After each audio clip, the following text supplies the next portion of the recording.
y'all, this is Brita for The Happier Attorney, the channel where we talk about flat fees and mindset for attorneys. And today's video might be a little difficult for a lot of attorneys. And we're going to be talking about money and money habits and your financial health. And I talk to attorneys every week, and I have the privilege of seeing the real life behind their financials. And let me tell you, it can be pretty bleak. There are a lot of attorneys who are struggling.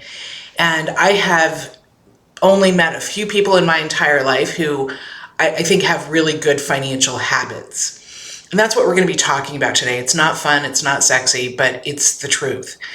And and there's no judgment here. I can tell you, I've been there.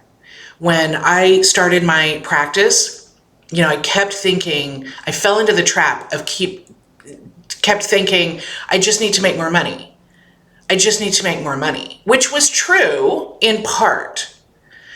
But the bottom line was, the truth was that I didn't have good financial habits.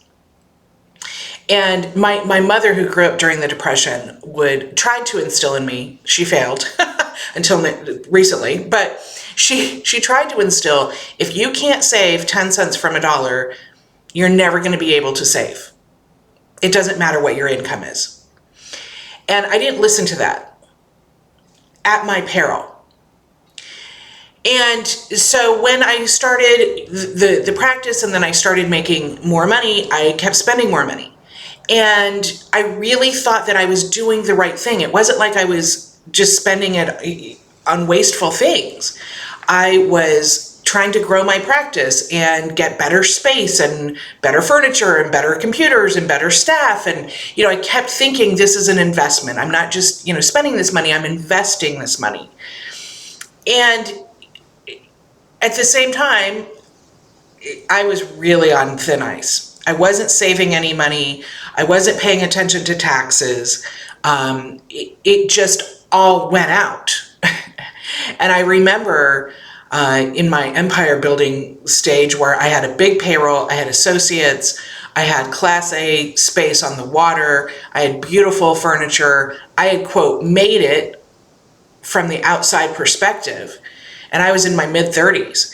But let me tell you, wow, there were so many days where I'm like, I don't know how I'm going to make payroll. I always did. But it was so stressful. It was so stressful. And it just felt like it was so out of control, because it was out of control. And, you get hit with a call from your accountant on April 13th that says you owe, this many thousands of dollars in 2 days. You don't want to get that call. You do not want to get that call. And in 2008, 2009, when the economy crumbled, my marriage was crumbling, and my firm crumbled. And you don't want to go through that. And it crumbled for a variety of reasons, but a big one was that I didn't have good financial habits. I didn't have a solid structure. And so I started over. I was like, I just need to simplify. I need to start over. And so then I started 15%. Every dollar, 15% goes to tax, period. I mean, if somebody paid me $1.15 is going into the tax account. And that has served me really, really well. It has served me really well. It still took me a while to get the rest of it. I was still really overpaying for overhead. Like, I was still taking what was left, if anything. That's not a way to live. That is not a way to live. And so, and I see so many attorneys doing this. They don't have savings. They don't have retirement. And they keep thinking that the answer is make more money, which absolutely making more money will help if you start employing the financial habits. If you don't, it's just going to be more staff and more overhead and more. You're just going to keep doing the same thing. So you have to do both. Yes, increase your income, but you have to get your expenses under control and know what they are. I'll talk to attorneys, they don't even know what they are. And there's no judgment here, but that has to change if you want to have some stability. So I'm a big profit first proponent. I think the book could be simpler, especially for attorneys. But what is eye-opening is, when you're talking about, depending on your income, your overhead can only be this much. It's not that much. If it's 35%, 40% of your revenue, that's not a ton of money. And it keeps you within that confine. It reminds you, oh, maybe I can't afford it, which isn't a bad thing to say. I know we get our ego in this, we feel shame. We don't want other people to know we can't afford it. Let me tell you, being okay with I can't afford it, it's not only not shameful, it's really liberating. I can't afford it. I can't afford it. I'm choosing me. I'm choosing financial health over that extra thing for right now. And it also gives you clarity of how much you want to make. Okay, fine. If you want your overhead to be, whatever, 300,000, then by golly, you better be making 8, 9, a million. But you can't have it both ways. The math doesn't math. Okay? So it's really important to get clear on what you need to make. It also helps then what you need to charge.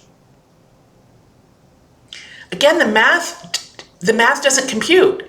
So if you're one of these attorneys who's like, oh, okay, I want to use, flat fees, but I don't want to charge very much, well, then you have to take on a crap ton of clients.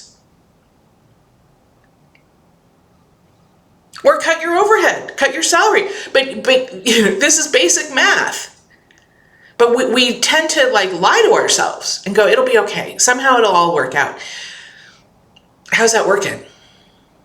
How's that working? So there aren't shortcuts. There's not a magic fix here. Now, with that said, using flat fees properly is about as magic as it gets, okay?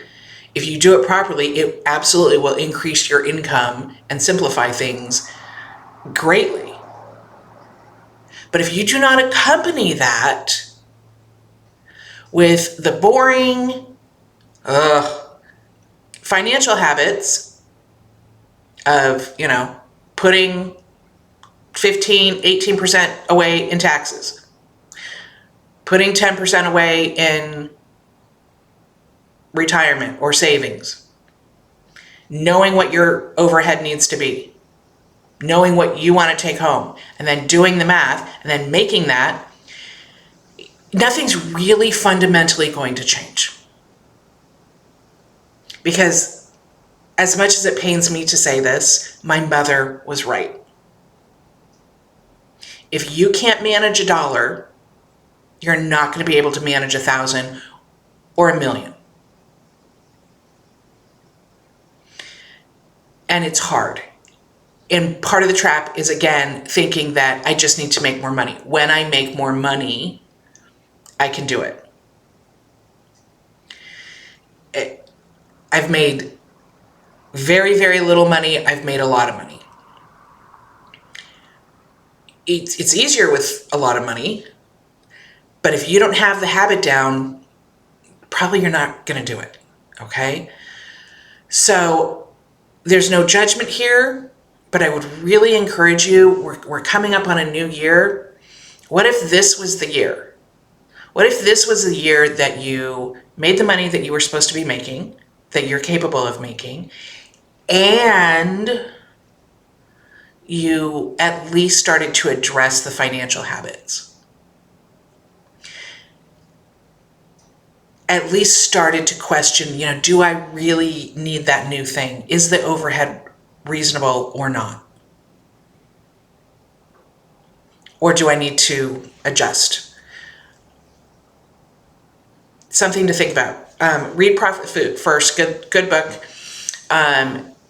It can be simplified, I think. But reading a book does not do squat unless you implement it. And it takes discipline, and it takes saying sometimes, I can't afford that.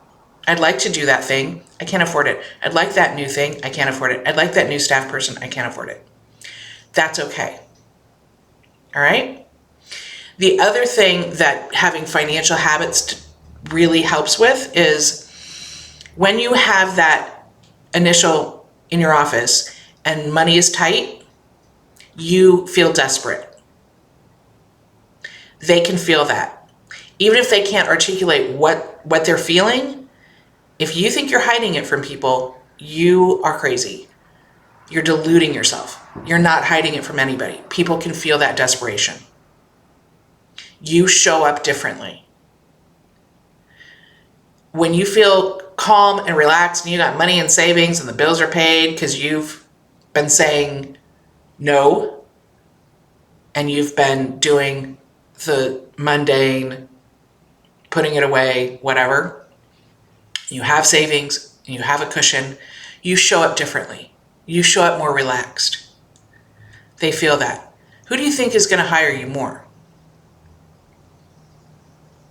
They're going to hire you more when you're relaxed.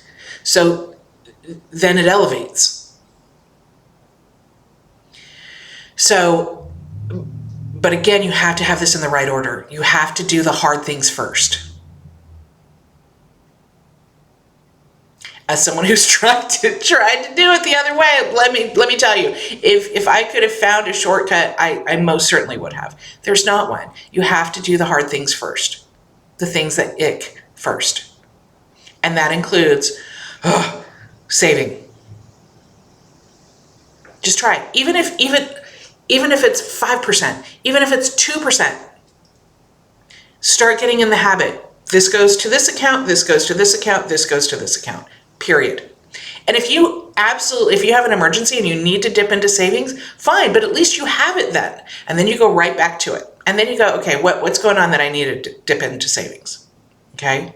Is it a temporary thing or does something fundamentally need to be shifted? Okay? So I hope this helps. If nothing else, know you're not alone. There's nothing fundamentally wrong with you.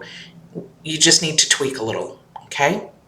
All right, take care, y'all. And if you have any questions about flat fees, go to happierattorney.com. Take care.